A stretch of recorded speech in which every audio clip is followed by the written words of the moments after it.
تو اسرائیلیوں میں سے کسی کی ہمت نہ ہوئی کہ وہ اس کے مقابلے کے لیے آگے بڑھتے۔ حضرت داؤد علیہ السلام نے جب یہ صورتحال دیکھی تو وہ بے خوف جالوت کے مقابلے کے لیے میدان میں جا پہنچے اور اس کا قتل کر دیا۔ اس واقعے نے داؤد علیہ السلام کو تمام اسرائیلیوں کی آنکھوں کا تارا بنا دیا اور آپ ان میں بے حد مقبول ہو گئے، فیمس ہو گئے۔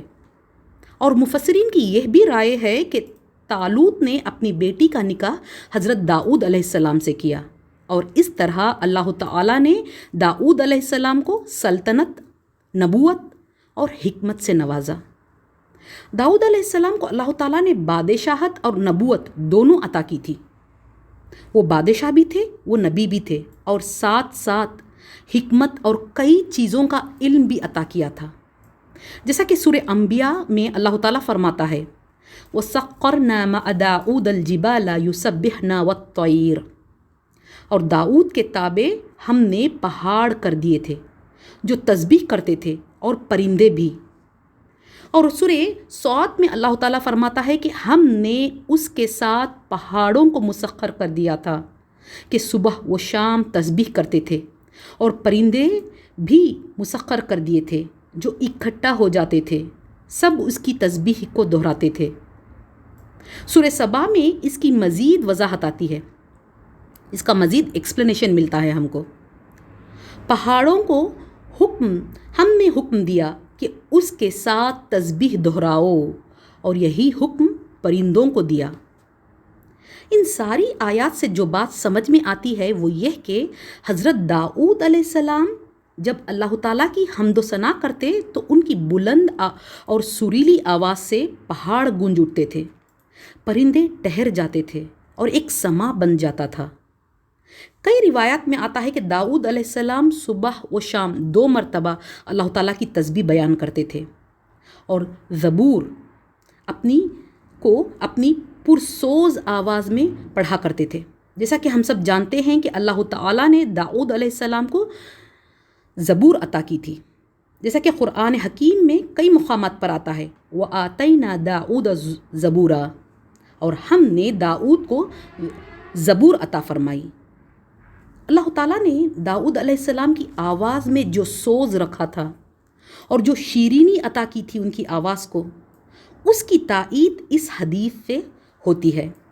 حدیث میں آتا ہے کہ ایک مرتبہ حضرت ابو موسیٰ اشعری رضی اللہ عنہ، جو کہ ایک غیر معمولی، ایکسٹراڈینری خوش اور میٹھی آواز کے صحابی تھے، وہ قرآن پاک کی تلاوت کر رہے تھے، تو رسول اللہ صلی اللہ علیہ وسلم کا گزر ادھر سے ہوا، تو انہوں نے ان کی تلاوت کی آواز سن کر وہیں کھڑے ہو گئے اور دیر تک سنتے رہے۔ جب ابو موسیٰ اشعری رضی اللہ عنہ اپنی تلاوت ختم کر چکے تو رسول اللہ صلی اللہ علیہ وسلم نے فرمایا لقد اوتیا مزمرا من مزامر الداؤد، یعنی ان کو، یعنی ابو موسیٰ اشعری کو اللہ تعالیٰ نے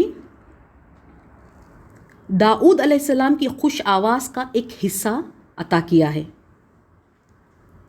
سبحان اللہ۔ سورہ انبیاء میں اللہ تعالیٰ یہ بھی فرماتا ہے کہ وَعَلَّمْنَاهُ صَنْعَةَ لَبُوسٍ لَكُمْ لِتُحْصِنَكُمْ مِنْ بَأْسِكُمْ، اور ہم نے اسے تمہارے لیے لباس بنانے کی کاریگری سکھائی تاکہ لڑائی کی زر یعنی نقصان سے تمہارا بچاؤ ہو۔ اس آیت سے پتہ چلتا ہے کہ اللہ تعالیٰ نے داؤد علیہ السلام کو دوسری نعمتوں کے ساتھ ساتھ لوہے یعنی آئرن کے استعمال پر بھی قدرت عطا کی تھی، اور خاص طور پر جنگی زرہیں بنانے کا طریقہ سکھایا تھا۔ زرہ یعنی وہ لوہے کے لباس جو جنگ کے دوران ایک سپاہی اپنے بدن کو دشمن کے وار سے محفوظ رکھنے کے لیے پہنتا ہے، اس کو زرہ کہتے ہیں۔ اور اللہ تعالیٰ فرماتا ہے کہ اس نے لوہے کو داؤد علیہ السلام کے لیے نرم کر دیا تھا اور ان کو اس کے استعمال کا بہترین طریقہ سکھایا تھا۔ موجودہ زمانے کی تاریخی تحقیقات، ہسٹورک ریسرچ سے ان آیات کے معنی پر جو روشنی پڑتی ہے وہ یہ کہ دنیا میں لوہے کے استعمال کا دور یعنی کہ آئرن ایج ایئر 1200 سے 1000 BC کے درمیان شروع ہوا تھا، اور یہی زمانہ داؤد علیہ السلام کا زمانہ تھا۔ سورہ صاد میں اللہ تعالیٰ فرماتا ہے کہ داؤد علیہ السلام بڑی قوتوں کے مالک تھے، ہر معاملے میں اللہ تعالیٰ کی طرف رجوع کرنے والے تھے، اور اللہ تعالیٰ نے انہیں حکمت عطا کی تھی اور فیصلہ کن بات کہنے کی صلاحیتیں بخشی تھیں۔ یعنی داؤد علیہ السلام بڑی قوتوں کے مالک تھے۔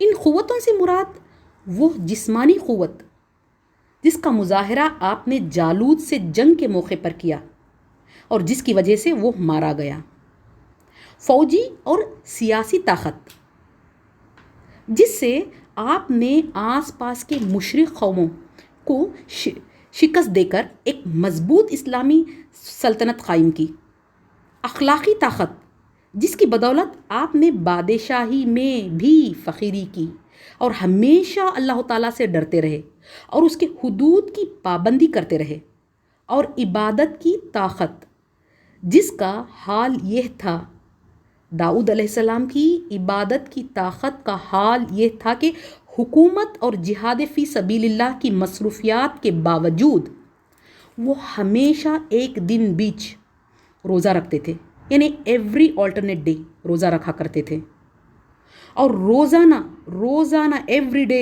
1/3 رات نماز میں گزارتے تھے۔ سبحان اللہ۔ امام بخاری رحمۃ اللہ علیہ لکھتے ہیں کہ جب حضرت داؤد علیہ السلام کا ذکر آتا تو رسول اللہ صلی اللہ علیہ وسلم فرماتے تھے کان اعبد البشر، وہ سب سے زیادہ عبادت گزار آدمی تھے۔ سبحان اللہ۔ ایک بادشاہ اور ایک نبی ہونے کے باوجود ایسے عبادت گزار تھے آپ۔ صحیح بخاری اور صحیح مسلم کی حدیث میں آتا ہے کہ اللہ تعالیٰ کو سب سے زیادہ محبوب نماز داؤد علیہ السلام کی نماز تھی، اور سب سے زیادہ محبوب روزے داؤد علیہ السلام کے روزے تھے۔ وہ نصف یعنی آدھی رات سوتے، پھر اٹھ کر رات کا تہائی حصہ یعنی 1/3 حصہ قیام کرتے یعنی نماز پڑھتے، اور پھر اس کے چھٹے حصے میں سو جاتے۔ ایک دن روزہ رکھتے اور ایک دن ناغہ کرتے، یعنی ایوری آلٹرنیٹ ڈے روزہ رکھتے اور جنگ میں فرار نہیں ہوتے۔ ان تمام نعمتوں کے علاوہ اللہ تعالیٰ نے داؤد علیہ السلام کو ایک اور بڑی نعمت سے بھی نوازا تھا، جیسا کہ اللہ تعالیٰ سورہ صاد میں فرماتا ہے وَوَهَبْنَا لِدَاؤُودَ سُلَيْمَانَ نِعْمَ الْعَبْدُ إِنَّهُ أَوَّابٌ، اور ہم نے داؤد کو سلیمان جیسا بیٹا عطا کیا، بہترین بندہ، کثرت سے رب کی طرف رجوع کرنے والا۔ سبحان اللہ۔ والد اور بیٹے دونوں بادشاہ ہونے کے علاوہ نبی بھی تھے، اور اللہ تعالیٰ دونوں کی تعریف فرماتا ہے اور فرماتا ہے کہ وہ کثرت سے اپنے رب کی طرف رجوع کرنے والے تھے، اپنے رب کی طرف پلٹنے والے تھے، توبہ و استغفار کرنے والے تھے، اللہ تعالیٰ کو یاد کرنے والے تھے، اس کی تسبیح بیان کرنے والے تھے، اور سب سے زیادہ اللہ کی عبادت کرنے والے تھے۔ اللہ تعالیٰ نے داؤد علیہ السلام کو اور سلیمان علیہ السلام کو ایسی نعمتیں عطا کی تھیں کہ وہ کسی اور کو نہیں عطا کی، لیکن ان سب نعمتوں نے ان دونوں کو اللہ تعالیٰ کی یاد، اس کی اطاعت اور اس کی فرما برداری سے غافل نہیں کیا، بلکہ وہ سب سے زیادہ شکر گزار بن گئے تھے، وہ سب سے زیادہ شکر گزار بندے تھے اللہ تعالیٰ کے۔ اس میں میرے اور آپ سب کے سیکھنے کے لیے عبرت موجود ہے۔ اتنی بڑی سلطنت کے بادشاہ ہونے اور ساتھ ساتھ پیغمبر ہونے کے باوجود وہ ہستیاں سب سے زیادہ اللہ تعالیٰ کو یاد کرنے والے، اس کی اور رجوع کرنے والے اور اس کی عبادت کرنے والے تھے۔ تو ہمیں چیک کرنے کی ضرورت ہے کہ وہ کیا چیز ہے جو ہمیں اللہ تعالیٰ کی یاد سے اور اس کے اور پلٹنے سے غافل کر رہی ہے۔ اللہ تعالیٰ نے سلیمان علیہ السلام کو غیر معمولی علم، حکمت اور دانائی عطا کی تھی۔ نالج انٹلیکٹ اور وزڈم عطا کیا تھا۔ آپ کی غیر معمولی حکمت، ایکسٹراڈینری وزڈم اور انٹلیکٹ کا پتہ ہمیں سورہ انبیاء میں بیان کیے گئے اس واقعے سے پتہ چلتا ہے۔ واقعہ یہ تھا کہ ایک شخص کے کھیت کو دوسرے شخص کی بکریاں راتوں رات چر گئیں اور ان بکریوں نے اس کھیت کو اجاڑ دیا۔ ان بکریوں کے لیے غنم کا لفظ استعمال ہوا ہے، اور غنم ان بکریوں کو بھی کہتے ہیں جو بغیر کسی چرواہے کے، بغیر کسی شیفرڈ کے چر رہی ہوں۔ اس کھیت کے مالک نے فیصلے کے لیے داؤد علیہ السلام کی طرف رجوع کیا، اور بکریوں کے مالک نے کہا کہ یہ اس کے علم میں نہیں تھا، کیونکہ یہ واقعہ رات کے وقت پیش آیا۔ داؤد علیہ السلام نے جو فیصلہ کیا ان دونوں کے درمیان وہ یہ کہ بکریوں کو کھیت کے مالک کو دے دیا جائے، کیونکہ ان کی قیمت بھی اتنی ہی تھی جتنی کھیت کی تھی، اور اس طرح نقصان کی تلافی کر لی جائے بکریاں دے کر۔ سلیمان علیہ السلام یہ سب سن رہے تھے۔ اس وقت آپ کی عمر بہت ہی کم تھی، اور آپ نے اس فیصلے سے اختلاف کیا، اس فیصلے کو اپوز کیا، اور یہ رائے دی کہ اس مقدمے کی بہترین فیصلے کی صورت یہ ہو سکتی ہے کہ بکریاں اس وقت تک کھیت والے کے پاس رہیں جب تک بکریوں والا اس کے کھیت کو پھر سے تیار نہ کر دے۔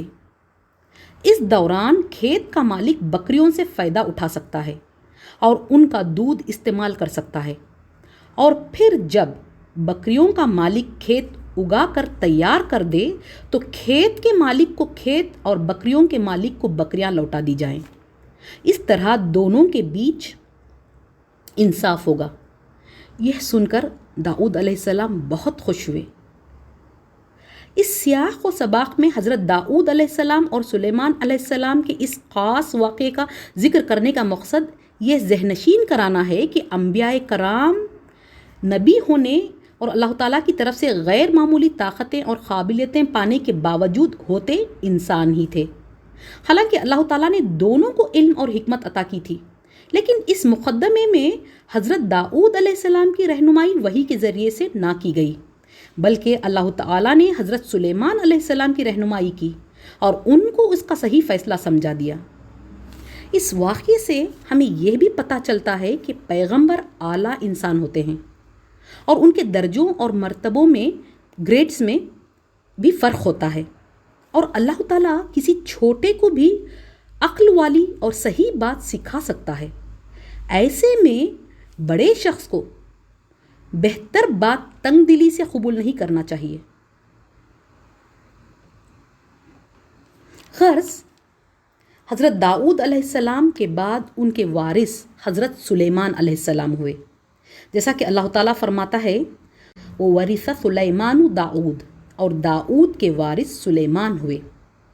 اللہ تعالیٰ نے سلیمان علیہ السلام پر ایسے ایسے انعامات کیے جو نہ آپ سے پہلے کسی کو دیے گئے اور نہ آپ کے بعد کسی کو دیے گئے۔ اللہ تعالیٰ نے آپ کو نبوت کے ساتھ ساتھ بادشاہت عطا کی، اور آپ کی بادشاہت اور حکومت ایسی تھی کہ اس کی کوئی دوسری مثال نہیں ملتی۔ سلیمان علیہ السلام کی حکومت نہ صرف انسانوں پر تھی، بلکہ اللہ تعالیٰ نے تمام جنات و شیاطین، جانوروں اور پرندوں کو آپ کے تابع کر دیا تھا، اور وہ سب آپ کے انڈر کام کرتے تھے۔ ان سب پر آپ کی حکومت تھی، اور وہ سب آپ جو حکم دیتے اس حکم کو بجا لاتے۔ سلیمان علیہ السلام کی حکومت ہواؤں پر بھی تھی، اور آپ کو اللہ تعالیٰ نے جانوروں کی بولیاں، جانوروں کی زبانوں کا علم بھی دیا تھا۔ سورہ انبیاء میں اللہ تعالیٰ فرماتا ہے اور ہم نے سلیمان کے لیے تیز ہوا کو مسخر کر دیا تھا جو اس کے حکم سے اس سرزمین کی طرف چلتی جس میں ہم نے برکتیں رکھی تھیں۔ اس کی تفصیل بعض روایات میں آتی ہے کہ سلیمان علیہ السلام جہاں جانا چاہتے تھے اپنے ساز و سامان کے ساتھ ہوا پر سوار ہو جاتے تھے اور وہ جدھر جانا چاہتے تھے ادھر ہوا کو لے جاتے، مشرق، مغرب، شمال یا جنوب، کسی بھی طرف سفر کرتے دور دور کا، اور شام تک واپس لوٹ آتے۔ ہم کیا سمجھتے ہیں کہ لیٹسٹ ٹیکنالوجی صرف آج ہمارے پاس ہے؟ اللہ تعالیٰ نے آج سے تقریباً 3000 سال پہلے اپنے انبیاء کو یہ سب عطا کر چکا ہے، جس کی گواہی قرآن دے رہا ہے۔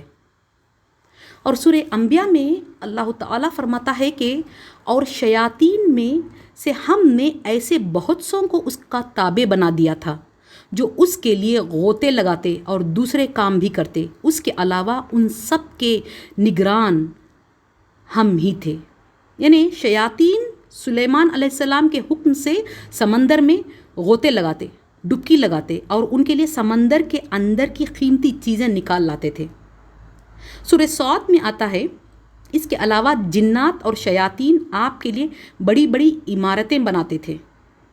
اور سورہ سبا میں آتا ہے کہ جو سلیمان علیہ السلام چاہتے جنات ان کے لیے وہ سب بناتے تھے، جیسے کہ مجسمے، محراب اور بڑی بڑی دیغیں وغیرہ بناتے تھے۔ اور آگے اللہ تعالیٰ فرماتا ہے کہ وہ جنات ہمارے کنٹرول میں تھے، کئی جنات تو بیڑیوں میں جکڑے ہوئے تھے۔ سورہ صاد میں آتا ہے کہ جو ان میں سے سرتابی کرتا، جو جن ان میں سے سرتابی کرتا، سرکشی کرتا، یعنی حد سے بڑھ جاتا، تو اللہ تعالیٰ اس کو جلتے ہوئے عذاب کا مزہ چکھاتا۔ سورہ نمل سے ہمیں پتہ چلتا ہے کہ ایک ایسے ہی قوی جن نے سلیمان علیہ السلام کے اشارے پر صرف پلک جھپکنے کے وقفے میں یمن کی ملکہ سبا کا تخت، تھرون، سلیمان علیہ السلام کے پاس حاضر کیا تھا۔ ان دونوں جگہوں کے درمیان کا فاصلہ، جہاں سلیمان علیہ السلام رہتے تھے اور ملکہ سبا کا جو یمن کا علاقہ تھا، ان دونوں جگہوں کے درمیان کا فاصلہ تقریباً 1500 کلومیٹر 1500 کلومیٹرز تھا۔ اس سے ہم اندازہ کر سکتے ہیں کہ جو جن آپ کے انڈر میں کام کر رہے تھے، سلیمان علیہ السلام کے انڈر میں کام کر رہے تھے، وہ کس غیر معمولی قوت کے مالک ہوں گے۔ سورہ نمل سے ہمیں یہ بھی پتہ چلتا ہے کہ سلیمان علیہ السلام کو اللہ تعالیٰ نے پرندوں اور جانوروں کی بولیوں کا علم بھی دیا تھا۔ یہاں اس سورہ میں، سورہ نمل میں، ہمیں 2 الگ الگ ایسے واقعات ملتے ہیں، ایک وادی نمل میں چونٹیوں کا اور دوسرا ایک پرندے ہدہد کا، جو سلیمان علیہ السلام کے لیے کام کرتا تھا اور جس نے قوم سبا کے بارے میں آپ کو اطلاع دی تھی۔ ان سب کے علاوہ، ان سب نعمتوں کے علاوہ، جس طرح داؤد علیہ السلام کے لیے لوہے کو نرم کر دیا گیا تھا، اسی طرح سلیمان علیہ السلام کے لیے تانبا یعنی کاپر کا چشمہ اللہ تعالیٰ نے جاری کر دیا تھا۔ جیسا کہ اللہ تعالیٰ فرماتا ہے وَأَصَلْنَا لَهُ عَيْنَ الْقِطْرِ، اور ہم نے ان کے لیے تانبے کا چشمہ بہا دیا۔ اللہ تعالیٰ نے سلیمان علیہ السلام کو کاپر کی صنعت کے علم سے نوازا تھا، اور ان کے زمانے میں کاپر کی بہت بڑی مقدار ظاہر ہوئی، اور سلیمان علیہ السلام نے اس کو اپنی تمدنی و تعمیری ترقیوں میں نہایت خوبی کے ساتھ استعمال کیا۔ ازیون جبر، جو جارڈن کا ایک شہر ہے، اس میں گلف آف عقبہ کے پاس سلیمان علیہ السلام کی بندرگاہ یعنی سی پورٹ، سلیمان علیہ السلام کا جو سی پورٹ تھا وہ سی پورٹ آف سولومن کہلاتا ہے۔ اس کے آرکیولوجیکل فائنڈنگز کے دوران اس زمانے کی ایک عظیم الشان بھٹی ملی ہے۔ اس کے مقابلے کی کوئی اور بھٹی ویسٹ ایشیا اور مشرق وسطیٰ یعنی کہ مڈل ایسٹ میں ابھی تک نہیں ملی کسی آرکیولوجسٹ کو۔ سورہ صاد میں داؤد علیہ السلام اور سلیمان علیہ السلام کی آزمائش، امتحان کا ذکر ہمیں 2 الگ الگ جگہ ملتا ہے۔ پہلے داؤد علیہ السلام کی آزمائش کا ذکر آتا ہے۔ داؤد علیہ السلام کی آزمائش کا واقعہ یہ تھا کہ 2 آدمی اچانک سے جھگڑتے ہوئے داؤد علیہ السلام کے آگے آ گئے۔ مفسرین کی رائے ہے کہ وہ 2 فرشتے تھے، اور بعض کی رائے ہے کہ وہ 2 انسان ہی تھے۔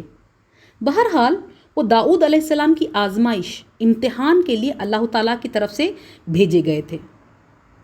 ان دونوں نے داؤد علیہ السلام کے آگے اپنا جھگڑا پیش کیا، لیکن داؤد علیہ السلام نے بغیر دوسرے کی بات سنے ایک کے حق میں فیصلہ کر دیا۔ اور جب آپ فیصلہ سنا رہے تھے تو آپ کو اپنی کی ہوئی غلطی کا احساس ہوا، اور آپ سمجھ گئے کہ دراصل یہ اللہ تعالیٰ اس کے ذریعے آپ کی آزمائش کر رہا ہے۔ چنانچہ آپ نے فوراً اپنے رب سے معافی مانگی اور سجدے میں گر گئے اور توبہ و استغفار کیا، تو اللہ تعالیٰ نے نہ صرف آپ کو معاف کر دیا بلکہ دنیا اور آخرت میں آپ کو جو بلند مقام حاصل تھا اس میں بھی کوئی فرق نہ آیا، بلکہ اب تک داؤد علیہ السلام بادشاہ تھے، لیکن اس آزمائش کے بعد، اپنی غلطی کا اعتراف کر لینے کے بعد، اللہ تعالیٰ نے آپ کو زمین کا خلیفہ بنا دیا تاکہ آپ حق کے ساتھ فیصلہ کریں۔ اور اس کے بعد سورہ صاد کی آیت 34 میں سلیمان علیہ السلام کی آزمائش کا ذکر آتا ہے۔ اللہ تعالیٰ فرماتا ہے کہ اور ہم نے سلیمان کو بھی آزمائش میں ڈالا اور اس کی کرسی پر ایک جسد یعنی ایک جسم لا کر ڈال دیا۔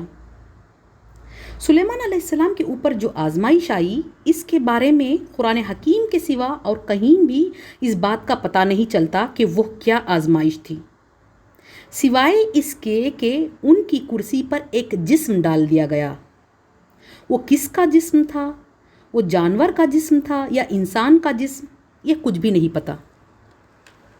لیکن اس آزمائش کے بعد سلیمان علیہ السلام کو پتہ چل گیا کہ وہ اللہ تعالیٰ کی طرف سے ایک آزمائش تھی، ایک امتحان تھا آپ کے لیے، تو آپ فوراً اللہ تعالیٰ کی طرف رجوع کرتے ہیں اور معافی طلب کرتے ہیں اور اللہ تعالیٰ کے حضور دعا مانگتے ہیں، اور آپ کہتے ہیں قال رب اغفر لی وہب لی ملکا لا ینبغی لأحد من بعدی، اے میرے رب مجھے معاف کر دے اور مجھے وہ بادشاہی دے جو میرے بعد کسی کو نہ ملے۔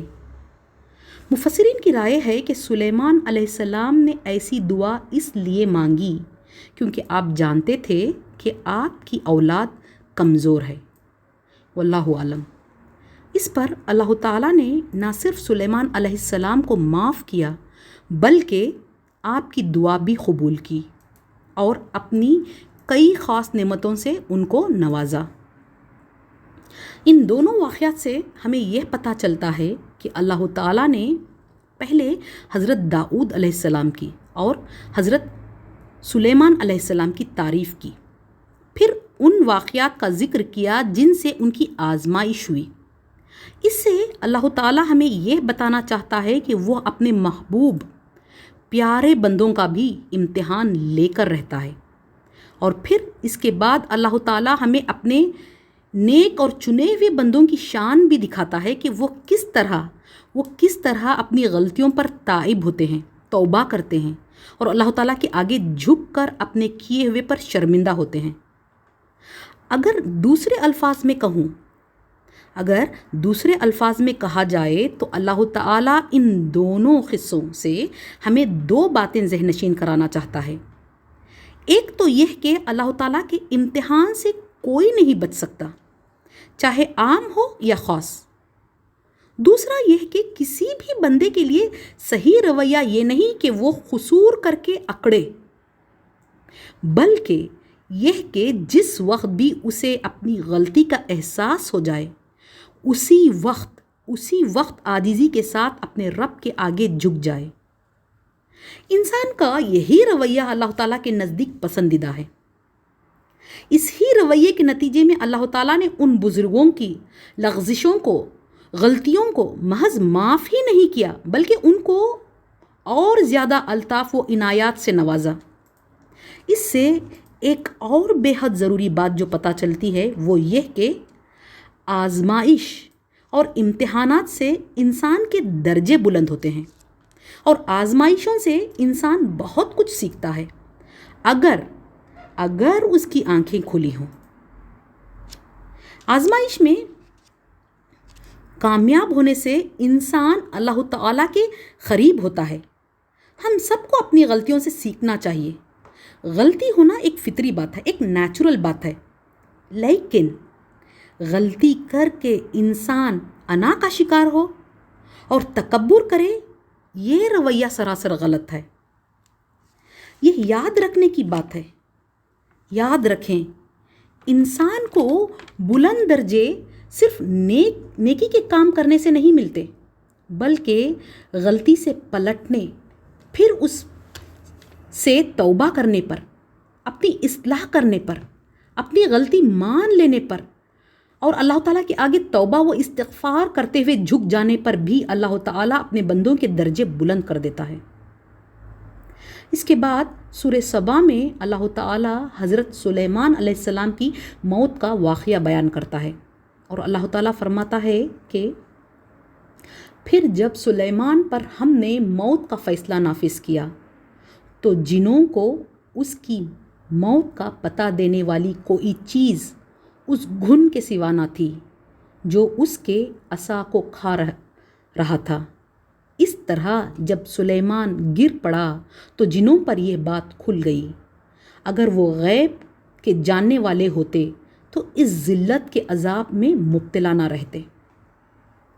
اس آیت سے ہمیں یہ بھی پتہ چلتا ہے کہ سلیمان علیہ السلام پر ایسی حالت میں موت طاری ہوئی جب کہ آپ ایک عصا کے سہارے سے کھڑے یا بیٹھے تھے، اور اس عصا کی وجہ سے آپ کا بے جان جسم اپنی جگہ قائم رہا، اور جن یہ سمجھتے ہوئے آپ کی خدمت میں اور آپ کا دیا ہوا ہر کام کرتے رہے کہ آپ زندہ ہیں۔ آخر کار جب عصا کو گھن یعنی کہ دمک لگ گئی اور عصا اندر سے کھوکھلا ہو گیا تو آپ کا جسم فرش پر گر پڑا، تو اس وقت جنوں کو پتہ چلا کہ آپ انتقال کر گئے ہیں۔ بعض مفسرین کی رائے ہے کہ یہ سلیمان علیہ السلام کی دعا تھی کہ جنات کو آپ کی موت کا پتہ نہ چلے، کیونکہ آپ کے دور میں لوگ یہ سمجھتے تھے کہ جنات کو غیب کا علم ہے، اور لوگ جادو وغیرہ کے پیچھے پڑ گئے تھے اور ان جنات کو سے جادو کرواتے تھے۔ اس لیے سلیمان علیہ السلام نے دعا کی تھی کہ جنات کو آپ کی موت کا علم نہ ہو اور وہ آپ کے دیے ہوئے کام کو کرتے رہیں۔ اس طرح لوگوں کو معلوم ہو جائے کہ جنات کو غیب کا علم نہیں ہوتا۔ اور تفسیر نگار لکھتے ہیں کہ ہوا بھی ایسے ہی۔ جنات کو ایک سال تک سلیمان علیہ السلام کی موت کا پتہ نہ چلا، لیکن جب دمک نے آپ کا عصا کھوکھلا کر دیا اور آپ گر پڑے تو جنات کو آپ کی موت کا پتہ چل گیا اور وہ وہاں سے بھاگ نکلے۔ اس طرح لوگوں پر ان کی اصلیت ظاہر ہو گئی، واللہ عالم۔ اس طرح بنی اسرائیل کے عروج کا دور اختتام کو پہنچا۔ حضرت داؤد علیہ السلام اور حضرت سلیمان علیہ السلام کا دور یہودیوں کا گولڈن ایرا تھا، گولڈن پیریڈ تھا۔